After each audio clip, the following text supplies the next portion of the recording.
السلام عليكم ورحمة الله وبركاته. وردفتوتا يوتيوب channel أم زكريا بقى نجان جما يوتيوب channel كي يعرفتني يو إسنتي تولي سبسكرايب قتلان ماتينا تا har'as yaada tokko qabadde dhufee jira. Innis maal jedha? Maaliif bultii nama lamaa gidduu seenaa uummanni keenya yeroo baay'ee waan jedhurraa waliin ilaalla. Hamma dhuma sagantaa kiyyaa nafaan akka turtan kabajaa isin gaafadha. Yeroo baay'ee sooshaal miidiyaa irrattis ta'ee lafattis ta'ee akka aadaattis ta'ee ani hin beeku aadaas ta'ee wanni kun hedduutu akka babal'ata garuu keessattuu baay'inaan miidiyaa kana irratti yoo namni beekamaan lamaan tokko wal fuudhee bultii nama lamaa jidduu seenuudhaan hamma dudda duuba isaanii deemanii waan isaan dura dalaganii dogongora isaanii hirdhina isaanii hamma qotanii baasanitti akka bultii nama jala deemanii baay'inaan wanni akkanaa kun uummata keenya biratti ni argama. Garuu osoo namoota biraa biyyoota biraa ta'ee qaanyeedhaayyuu waan abbaan jaalate numa jaalataniif malee duuba deemanii waa'ee nama sanii filannoo nama sanii keessa hin seenan jecha akka biyyoota biraatitti. Garuu baay'ina uummanni keenya waan kana biyyaanis wal qabsiisee dhaabbanna namaatiinis wal qabsiisee uumaa rabbiin nama tokkoof uumeenis wal qabsiisee dogongora namni tokko dura dabarseenis wal qabsiisee iddoo takka namarratti duulamee jiruu namaa tana keessa seenee hamma namni of jibbee jiruu san dhiisee gadi jiruu sanii baqatutti dhiibbaa namarratti godhaa jechuun uummanni keenya baay'ee wanni kun hedduu takka baratamaa deemaa jira. Keessattuu namoota beekamtii qaban irratti wanti akkanaa kun hin mul'ata. Garuu uummanni keenya osoo waan kanarraa fagaatee baay'ee tokko gaariidha. Rabbiin illee namoota wal jaalatan lamaan jidduu seenu akkaan dhoogganii maaliif jennaani namni wal jaalatu isaan lamaan qofa waliin jiraata. Addunyaa kanarratti wal jaalatanii kan jireenya isaanii san oofatu isaanuma lamaan malee daawwattoota isaan duuba ta'anii isaan daawwatanii mitecha yoo xiqqaate yoo guddate maatiin keessa galee wanni kun sirrii miti jecha jedhu qofa kaa'uuf danda'a malee nama jaalate namni sun nikaa halaalaa qofa yoo godhate jidduu nama lamaanii kana maatiin iyyuu seenuu hin qabu jedhan akka kiyyatti. Garuu nuti akka biyya akka uummata Oromootitti maatii qofa osoo hin taane kan dura siin beeknellee kan waa'ee kee maqaa kan kee hin kaafnellee gaafate heerumte dogongora kan kee kaasee hirdhinna kan kee duraa kaasee waan sila namni iyyuu abbaan balleessa sunu balleessaa isaa dagate kaasee akkati bultisan keessaa baatu dhiibbaa tokkotti godhaa jechaan namni yoo bareedinnas taate kan namaaf kennu rabbi.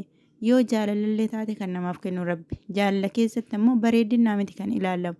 Jaalala keessa kan ilaalamu onnee qulqulluu fi amala gaariidha. Yoo onneen qulqulluun hin jiraanne hamma feete yoo bareedde jaalala argachuu hin dandeettu.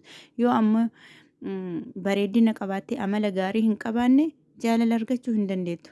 Dirqama waan lamaan kana bareedinni dabalata jedhan akka kiyyatti maaliifuu hamma feetusu bareeddee monaalizaa fakkaattee yoo amala gaarii biratti hin qabaanne bareedinni kan keessuun homaas hin fayyadu. Namni tokko naata ha jedhee filannoo kiyya jedhee jireenya boruutiif na baafti jedhee olii isii ilaalee gadii isii ilaalee hirdhina isii hundi osoo argu jaallatee fuudhe.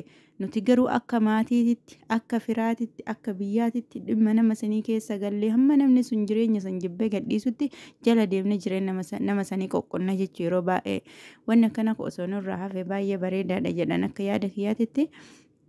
Dabalataan maatiin iyyuu jecha namni tokko ilmi isaa takka intala takka nikaa hidhatee maatiin nikaa hidhuufi qofa jecha gaheen isaanii waan inni jaalate waliin jaalachuu waan inni jaalate naataata jedhee nikaa halaalaa waan godhate san waliin jaalachuudha. Sababa isiin bareedduu ta'uu dhabdeef sababa isiin gabaabduu taateef sababa isiin dheertuu taateef sababa isiin fokkattuu taateef sababa hirdhinnuma namni ilmi namaa ta'e kan hirdhinna hin qabne hin jiru. Sababa hirdhinna nama saniitiin maatiinis dhiibbaa namarratti godhu osoo waan kana keessa uummanni keenya sirreeffatee bareeda jedha. Kan biraa immoo namni tokko yoo balleesse fakkeenya namni tokko gaafa fuudhe haadha ilmaanii osoo fuudhee tan heerumtee baate takka daa'ima qabdu yoo fuudhe tan hin qabne yoo fuudhe abbaan fuudhu sun naataatii jedhee gaafa fuudhe nama biraa tokkollee hin ilaallatu. Maaliifuu osoo waan kana argu hirdhinna isii osoo argu jaallatee fuudhe jecha. Namni tokko yoo amala gaarii qabaate hamma fedhellee dogongora duraa qabu dogongora sanni sirreeffata amala gaarii saniin itti fuufaa jecha. Nama tokko durba fakkeenya durba takka yoo fuute tan hin heerumin takka yoo fuute yoo amala gaarii hin qabaanne yoo jaalalli nama sanirraas hin qabne ta'e maal si fayyada durba ta'uunis. Namni tokko durba ta'e itti fuufuu hin danda'u. Namni kamiyyuu akkuma meeshaan tokko cabuu akkuma wanti tokko boca isaa gadi dhiisu durbis durbummaa isii gadhiifti yaani haala isii san gadhiifti jecha. Hin guddatta hin heerumta hin deetta durba taata hin dulloomta hin duuta kun haala addunyaati jecha wanta akkasitti taa'u hin jiru.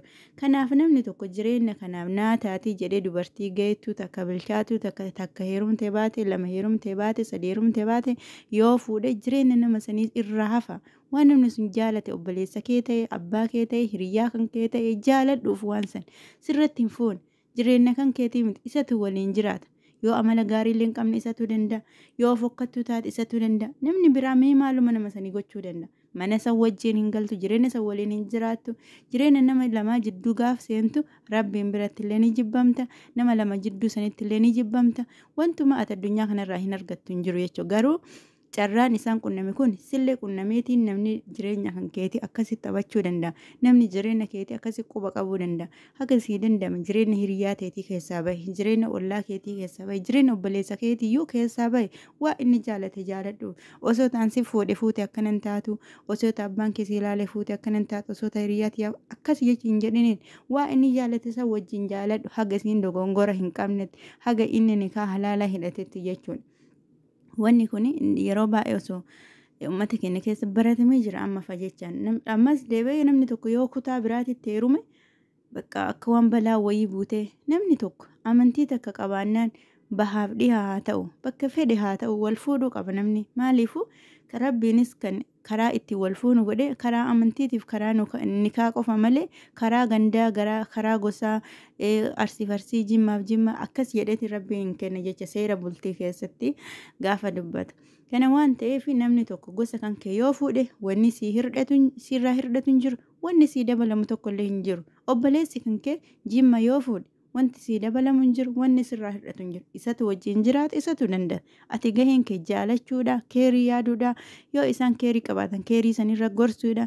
Yoo isaan keerii hin qabne keerii sanirraa sharri sanirraa akka deebaniif isaan jajjabeessuudha malee jireenya isaanii san keessa seente hin barbaachisu jecha. Namni tokko kan isarraa eegamu amantii wal fakkaatu qabaachuu, rabbiif sodaachuu, yeroo jireenya kanatti seenu nikaa halaalaatiin bultii tan ijaarachuu. San qofa irratti uummanni keenya baay'inaan kan nikaa halaalaa irratti iyyuu wal hin jabeessine kutaaf ganda irratti wal jabeessa yeroo baay'ee yoo argitanii jiraattan. Nama tokko osoo akka inni haraamaan waliin jiraataa jiru argu dhimma nama sanii hin dubbatu. Garuu kan halaala godhatee wal fuudhe sababa inni ganda ta'e qofaa fi hamma jiruu isaa guutuutti iyyanii jecha. Wanni akkana kun namarraa hin barbaachisu. Osoo hafee nama barateerraallee hin eegamu. Namni tokko gaafa nama barate jedhan yoo yaaduu danda'a jecha. Dhimma namaa keessa yoo galuu dhabuu danda'a jecha. Wanti kun na ilaallatu jedhee yoo adda baasuu danda'a jecha. Yaanni kiyya kanuma fakkaata waan na dhageeffattaniif galatooma. Wanni kun yeroo baay'ee waan miidiyaa irratti deddeebi'uu fi anillee irraa dubbadhe. Hamma sagantaa biraatiin walitti deebinutti yeroo gaarii isinii hawwa. Warri jireenya gaarii barbaadan jireenya keessa rabbi isinii haa bareechu. Warri fuunillee jaartii gaarii rabbi isinitti haa qabu. Kan hin heerumnellee jaarsa gaarii rabbitti isinitti haa qabu. Hanga nama danda'ameen jireenya nama dhuunfaa keessa seenuu haa dhiifnu isiniin jedha. Waan na dhageeffattaniif galatooma. Assalaamu alaikum warahmatullaahi wabarakaatuh.